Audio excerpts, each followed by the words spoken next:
Ladies and gentlemen, welcome to the Rogers Kakasungura YouTube channel. I have always told you that Kenya Kwanza government is a government of confused people. Hii serikali ni serikali ambayo imechanganyikiwa. Nothing seems to positively work towards the end. Wanabahatisha kufanya vitu. They are orphans lost deep in the jungle and they are trying to maneuver, finding the way home. Over 1.5 years down the line, they have not yet received the correct track that drives them home. Everything seems to work on guesswork. Every public officer gives his own statement as per how he woke up in the morning. Ladies and gentlemen, the issue that happened at 1 a.m. at night when Kenyans were deep asleep is something regrettable. And the Ministry of Education, led by one Ezekiel Machogu, should stand in public and apologize to the parents of this entire nation. What they did at night is something that should be condemned at all costs. Few days ago, Rigiji, through the PS, in a public meeting with the governors, assured Kenyans that the schools are going to reopen as scheduled. And it was like, wait a minute. The people who have been displaced by the floods are camping in schools. In fact, majority of schools are housing the flood victims. But by yesterday evening, the ministry is assuring parents of normal reopening of schools today. When you find a ministry releasing a statement at 1 a.m., what are they trying to tell Kenyans? 1 a.m. And to make matters worse, some schools were opening today. Those national schools, students had already traveled. Watoto walikuwa wametoka Nyamira, wamefika Nairobi. Wengine wametoka Funyula, wamefika Mombasa. Wengine wametoka Turukana, ndio wale wamefika Nakuru. By yesterday, students had already left traveling. Alafu, at 1 a.m. when students are on the way, is when the ministry is extending the reopening of schools. Kaka, I want to read the statement from Ezekiel Machogu before I proceed. In the face of the ongoing heavy rains, the Ministry of Education last week directed its field officers to submit data from all basic education learning institutions countrywide to assist the government in assessing the readiness of the schools for the second term ongoing opening on Monday, April 29th, 2024. Reports received at the Ministry of Education, corroborated with the data from the other relevant government agencies, show that a number of schools in various regions of the country have been adversely affected by the rains.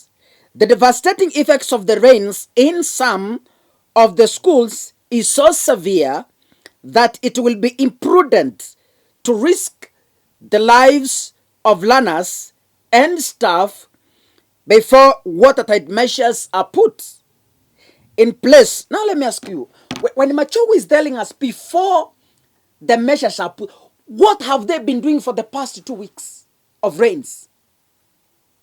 Yani, Machogu anaambia Wakenya kwamba hatutafungua shule kesho kwa sababu kulingana na ripoti tumepokea, shule nyingi zimepiwa na mafuriko.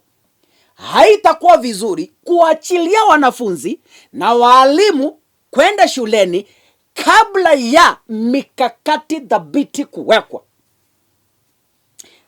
Ninauliza His Excellency William Samoei Ruto, you have every reason to fire 4 cabinet secretaries from your ministries. One is the incompetent agriculture minister Mithika Linturi. Number 2, the loud-mouthed CS from the Ministry of Labor. I think so. Honorable Moses Kuria. Another incompetent fella is the Minister of Health, Nakuminja. The 4th one is Ezekiel Machogu. The 4 cabinet secretaries, if our members of parliament are serious with running this country, should go home and go tend their cows. Machogu arudi Kisii achunge mbuzi. Linturi arudi Meru aende kuchuna miraa. Moses Kuria arudi Gatundu aende kupika mokimo. Na Kumincha arudi Western aende kuchunga kuku. The Minister of Education, the Minister of Health, the Minister of Public Service, the Minister of I don't know what, these are not things that should be run like a chicken farm in Sugoi. These are serious ministries that require competent, learned minds. Wanafunzi wametoka wako shuleni. Sasa wewe unatangaza saa 7 ya usiku ati wanafunzi wasiende shule kesho. Who will compensate the time wasted by the learners? It means the parents will be forced to incur extra costs of either taking them back. Let me give you an example. Leo tunazungumzi as I'm going on air, we are speaking of 42 missing bodies or which have been found at Maimayu. The cars were swept by floods. The buses were swept by floods. I saw I saw Easy Coach. Ladies and gentlemen, what if there were students and teachers in those buses and in those vehicles? Tunazungumzia nini sasa? Risking the lives of innocent citizens. And then you are proudly here telling us that you have extended schools at midnight until measures have been put. So which measures are you putting now which you have not been putting? The people early to Kenya Kwanza. I want to speak to you. The mama mboga, the boda, the wheelbarrow, and the mkokoteni. You now see the kind of people you elected into office. See yourselves. They don't even care about your children. They don't even care about your welfare. How many victims as we speak have been compensated by the government? Lakini muko na pesa ya kupeleka Sudan kwenda kuokoa watu ambao wamepiwa na vita vya wao kwa wenyewe. But ukikuja Kenya, people are sleeping in the cold, no mattresses. Watu wamepiwa na mafuriko, hakuna hata panado ya malaria serikali inapeana hawa watu. Halafu mnasema hasora tawara.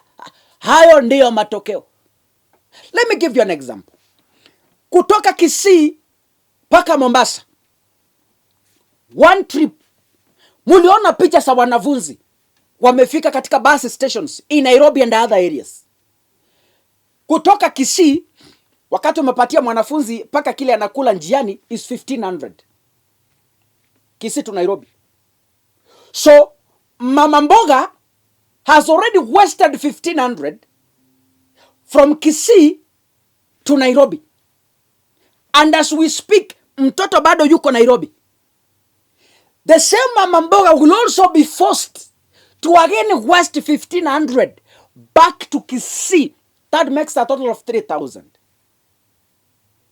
Shilingi 3,000 ni monthly rent ya mama mboga akiwa na change ya 500.